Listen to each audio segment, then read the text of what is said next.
मेरा गांव लूनकरनसर। आइए आज आपको मेरे प्यारे गांव लूनकरनसर का इतिहास बताता हूं और इससे परिचित करवाता हूं। लूनकरनसर जो कि राजस्थान के बीकानेर जिले में बसा एक छोटा सा कस्बा है। बीकानेर के राठौड़ शासक राव लूणकरण ने लूनकरनसर नगर और लूनकरनसर झील का निर्माण करवाया। राव लूणकरण बीकानेर रियासत के संस्थापक राव बीका के छोटे पुत्र थे, जिन्होंने 23 जनवरी 1505 ईस्वी से 1526 ईस्वी तक राव बीका के बाद शासन किया। इनका शासनकाल लगभग 21 वर्ष रहा। बिठू सूजा द्वारा लिखित किताब राव जैतसिरो छंद में राव लूणकरण को कलयुग के कर्ण की उपाधि दी गई, क्योंकि ये राजा बहुत दानवी राजा हुआ करता था। राष्ट्रीय राजमार्ग 62 पर स्थित मेरा गांव बीकानेर गंगानगर सड़क पर स्थित एक कस्बा है, जो बीकानेर से 72 किलोमीटर और सूरतगढ़ से 100 किलोमीटर की दूरी पर स्थित है।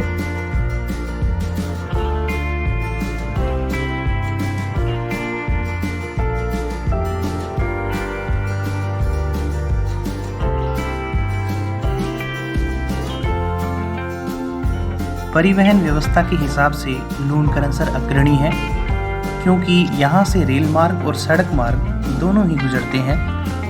उत्तर पश्चिम रेलवे के द्वारा चलाई गई गाड़ियाँ जम्मू तवी, कालका बाड़मेर, अवध आसाम, दिल्ली सराय रोहिला आदि गाड़ियों के द्वारा भारत के लगभग सभी नगरों और महानगरों की यात्रा की जा सकती है। लूनकरनसर रेलवे स्टेशन से जम्मू कश्मीर, कालका, बठिंडा, गंगानगर, हनुमानगढ़, बीकानेर, जोधपुर, जयपुर, आसाम आदि नगरों की यात्रा की जा सकती है। बीकानेर से सूरतगढ़ के बीच सबसे बड़ा रेलवे स्टेशन लूनकरनसर ही है। यहाँ लगभग सभी रेलगाड़ियाँ रुकती हैं। लूनकरनसर के आसपास के कुछ गांव निम्न प्रकार हैं।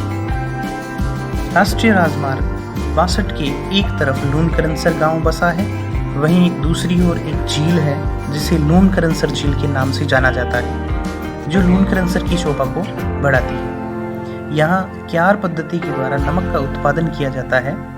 यह झील खारे पानी की झील है, जो पूरे विश्व भर में विख्यात है। यह उत्तरी राजस्थान की एकमात्र खारे पानी की झील है। झील के चारों तरफ नमक की चद्दरनुमा सफेद परत जमी हुई है। ऐसा प्रतीत होता है कि यह सफेद चद्दर बर्फ की चद्दर है।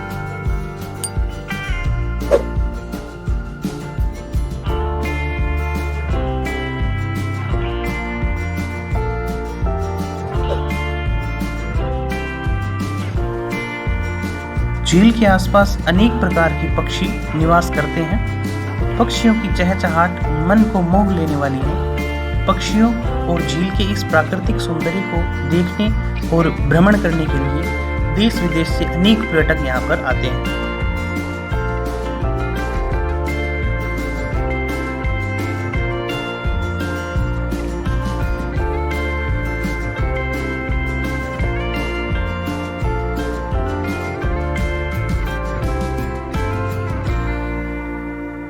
लूनकरनसर के इतिहास के पीछे दूसरी कहानी यह भी है कि यहाँ नमक का उत्पादन होता है और स्थानीय भाषा में नमक को लूण कहते हैं, इसलिए इस गांव का नाम लूनकरनसर पड़ा। इस गांव की खूबसूरत बात यह भी है कि यहाँ हर जाति समुदाय के लोग बड़े प्यार और भाईचारे के साथ में रहते हैं। लूनकरनसर झील का मुख्य आकर्षण का केंद्र है साइबेरियन सारस, जिन्हें स्थानीय भाषा में ऊर्जा के नाम से जाना जाता है।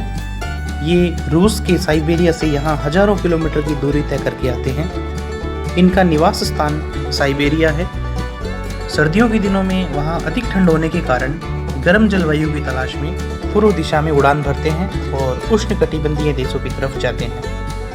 ये पक्षी भारत समेत कई दक्षिणी पूर्वी एशियाई देशों में यात्रा करते हैं।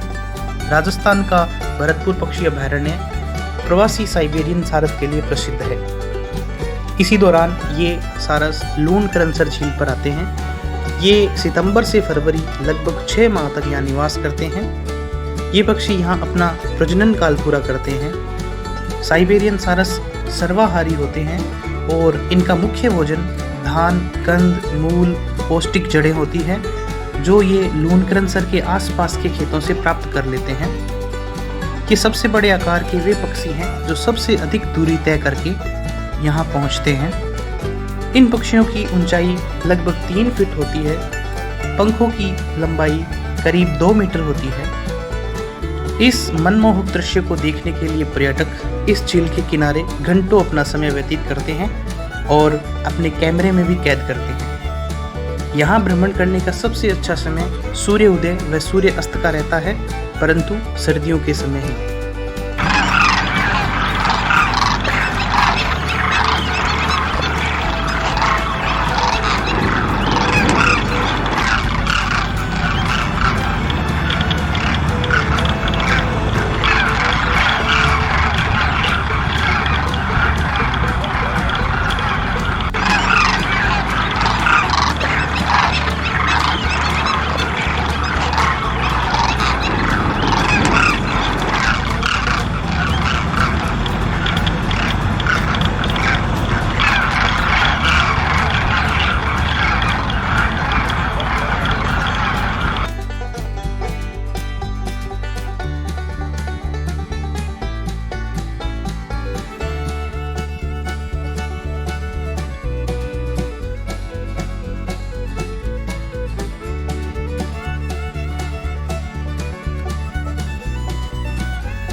लूनकरनसर क्षेत्र की मिट्टी भुरभुरी दोमट व बलुई दोमट है, अतः यहाँ मूंगफली, गेहूँ, ग्वार, बाजरा, मोठ, सरसों, कपास आदि फसलों की खेती की जाती है। लूनकरनसर में मूंगफली का उत्पादन सर्वाधिक मात्रा में होता है।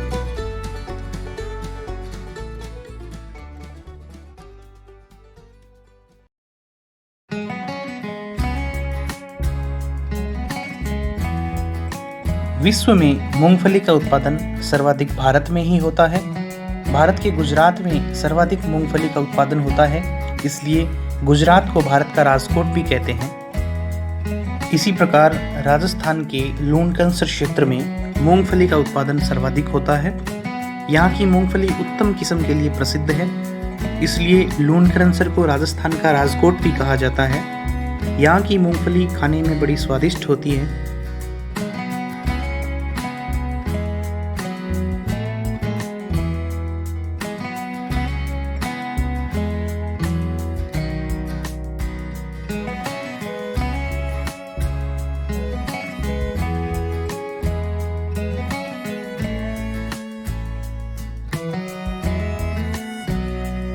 यहाँ की मूंगफली में तेल, protein, carbohydrate, vitamin B, vitamin C, calcium, magnesium, zinc, phosphorus जैसे मानव शरीर को स्वस्थ रखने वाले खनिज तत्व प्रचुर मात्रा में पाए जाते हैं।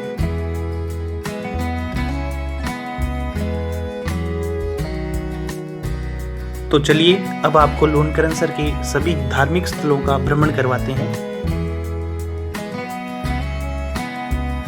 लोगों को संगठित रखने में धर्म की निश्चित रूप से महत्वपूर्ण भूमिका रही है। धर्म की वजह से प्राचीन काल से ही कई प्राचीन सभ्यताएं अपने अस्तित्व के लिए संघर्ष कर रही हैं। धर्म किसी भी व्यक्ति को व्यक्तिगत, सामाजिक, आर्थिक, राजनीतिक सभी स्तरों पर प्रभावित करता है और साथ ही धर्म किसी भी समाज में एकजुटता का एहसास भी दिलाता है।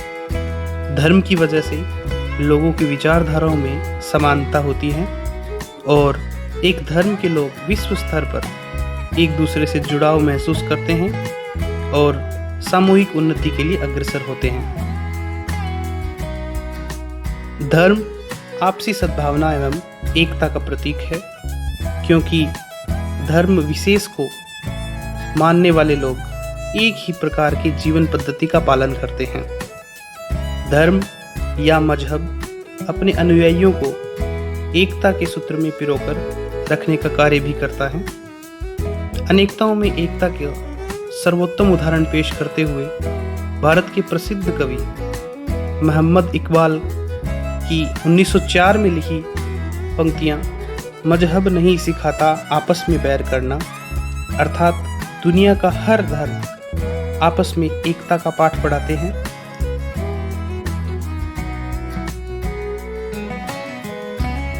स्वामी विवेकानंद के अनुसार धर्म लोगों को संगठित करने का कार्य करता है और भाईचारे की भावना के साथ समाज को समग्र विकास के पथ पर अग्रसर करता है।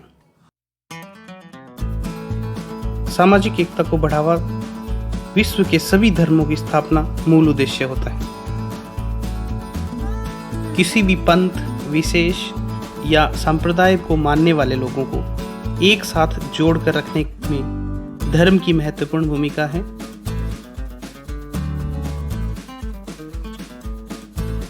धर्म किसी भी समाज में संगठन का पर्याय होता है। संगठन की उत्पत्ति ही एकता की भावना से होती है। इस प्रकार धर्म एकता का माध्यम है। खासतौर पर भारत जैसे धर्मनिरपेक्ष राष्ट्र में जब राष्ट्रहित की भावना से विभिन्न धर्मों के लोग एक साथ खड़े होते हैं तो पूरे विश्व की निगाहें भारत की धार्मिक एकता की मिसाल दी जाती है। भारत जैसे विशाल देश में कश्मीर से कन्याकुमारी तक अगर हम एकजुट हैं तो इसमें धर्म की अहम भूमिका है। भारत की ही तरह पूरे विश्व के लोगों को एकजुट रखने में भी धार्मिक मूल्यों की योगदान है, क्योंकि सभी धर्म मनुष्य को एक सूत्र में बांधने का कार्य करते हैं। महात्मा गांधी के अनुसार विभिन्न धर्म एक फुलवारी के विभिन्न फूलों की तरह होते हैं, जो विभिन्न रंगों और गंधों के होने के बावजूद एक उद्यान के रूप में एकता के सूत्र में बंधे रहते हैं। एक बगीचे में खिले सुंदर फूलों के समान या एक ही विशाल वृक्ष के अलग अलग शाखाओं की तरह हैं। उन्होंने कहा, हम में से अपने ही धर्म की तरह दूसरों के धर्मों के प्रति सहज सम्मान की भावना होनी चाहिए। पैगंबर मोहम्मद ने धर्म को सभी इंसानों की भलाई के लिए एकता स्थापित करने का जरिया माना है।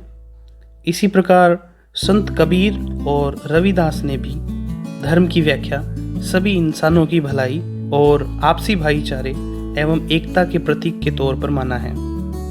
ईसा मसीह ने धर्म को पूरे विश्व में एकता स्थापित करने का साधन माना है। महावीर जैन ने तो सैकड़ों वर्ष पहले ही धर्म को प्राणी मात्र के लिए करुणा, भाईचारे और एकता का माध्यम माना है।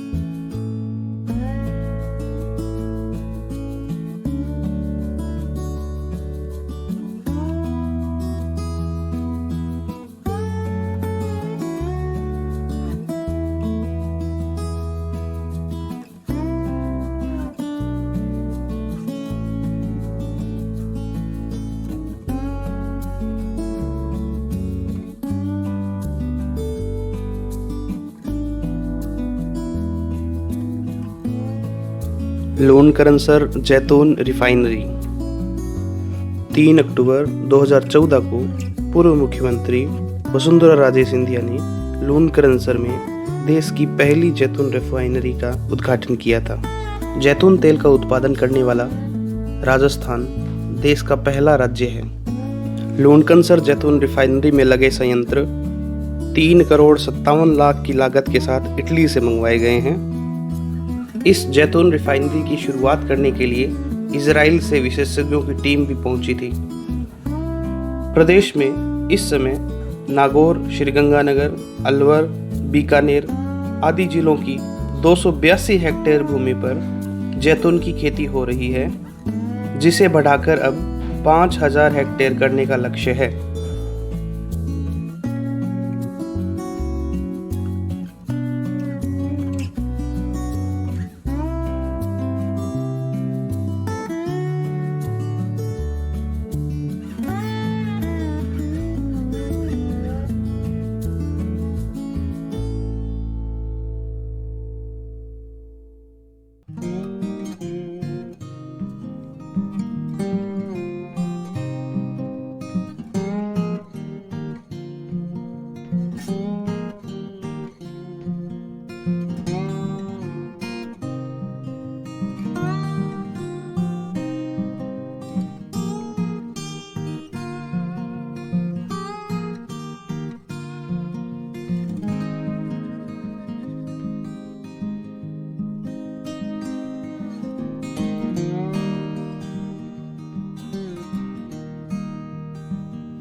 यदि यह वीडियो आपको अच्छा लगा हो तो कृपया इसे लाइक करें, शेयर करें अपने दोस्तों के साथ और इस चैनल को सब्सक्राइब ज़रूर करें।